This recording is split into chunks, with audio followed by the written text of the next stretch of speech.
Describe what all is involved in the process of hunting. So, like preparation during the hunting trip, and then when you get back to town. We'll do the You bow. just kind of Let's like do an the bow overview. season because that's so basically. We've talked about it forever.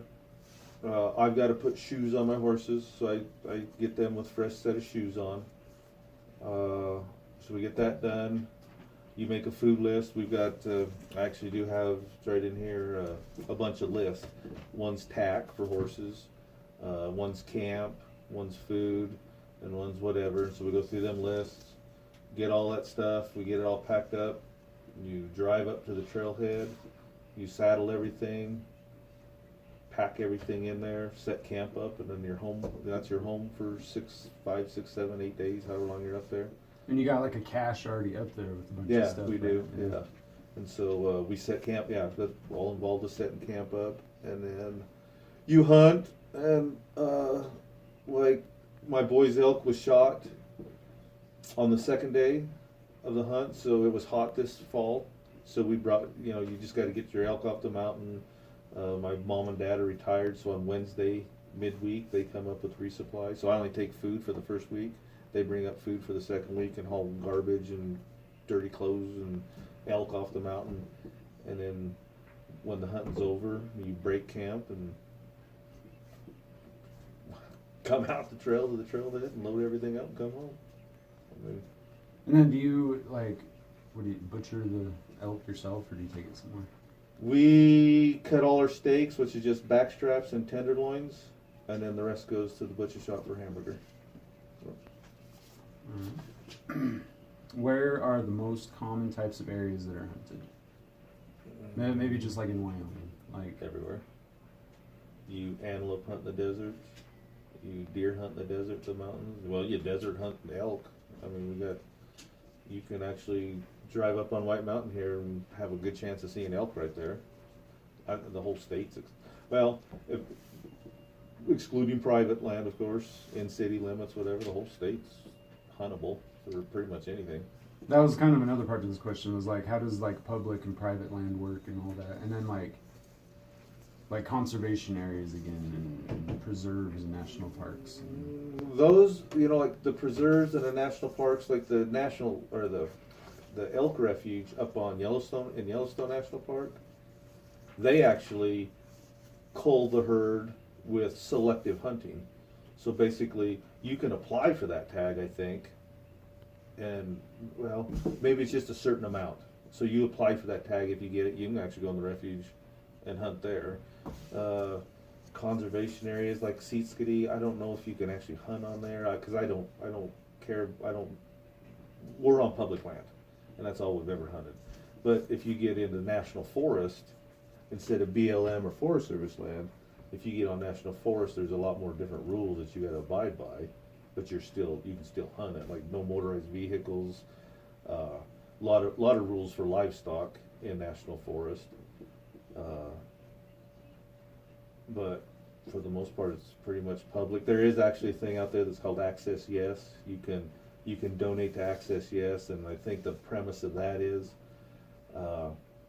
Wyoming still, I think, has per acre the largest acreage of ranches, and so they got all their gates closed. So Access Yes is to government to say, hey, you can go to that place and access their property through a certain area. So you can actually, private land, but you have to have permission and whatever. All right. So, talking from a perspective of like economics, do you feel that hunting is financially beneficial versus not hunting?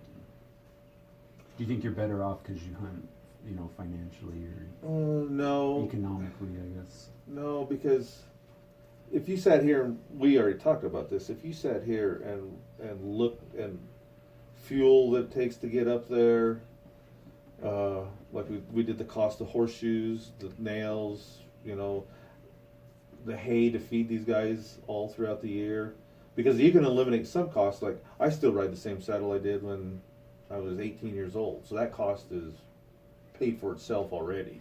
And we determined that you can get rid of like the months that you don't use your horses, so you don't have to account for that. Well, I kind of backtrack on that because Okay. I got to, whether they're here eating or I pasture them out for the winter, I still got to pay for that.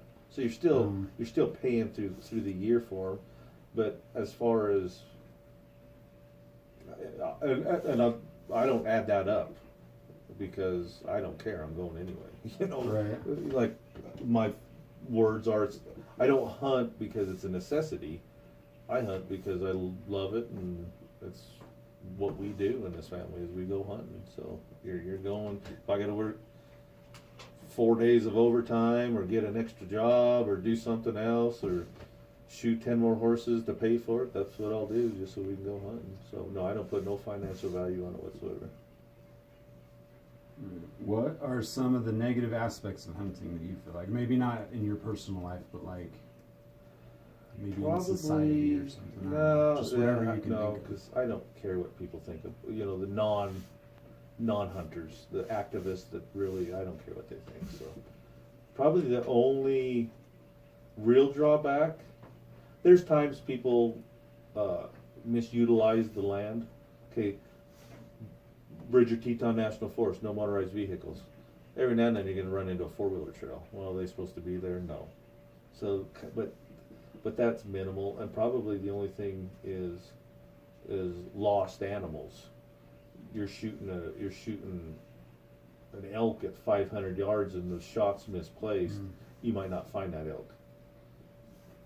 A bow and arrow, you're that far off in one direction, you could kill it, but if you're that far off in another direction, you might not ever find that thing. And you know, because you're on a blood trail, you know that elk's gonna die 5 days from now, but you'll never, you know. So that's probably the worst thing is all the stories you hear of animals getting away. All right. What would you like to see with hunting in the future as far as things like regulation, public opinion, or like your family, your children? If you could do something to the world of hunting.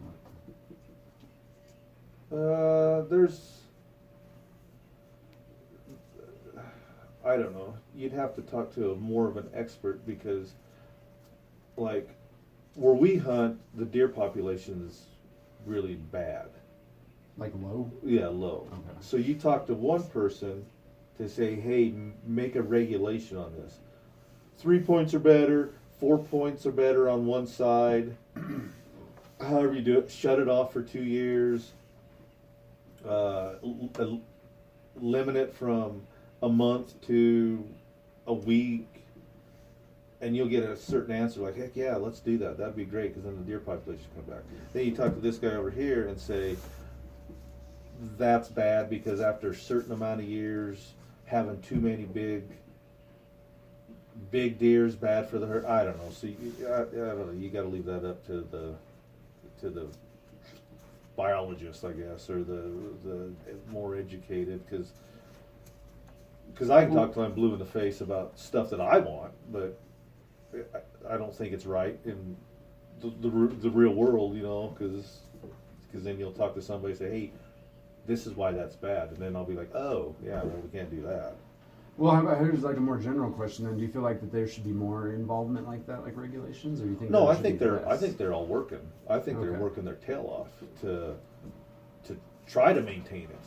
Because if they weren't, me, my best friend who elk hunts, we would get on their butt. If I went up to my elk area and the census went from 2,900 elk to 400 elk, you know, yeah, all hell would break loose. So you see a definite benefit in having them be involved, like the Oh government yeah, and stuff like that. yeah. Okay. For the most part, yeah. But yeah, for the most part. All right. Yeah. All right. Well, that was all my questions. So I All right, really good deal. appreciate your time. Thank you. No problem.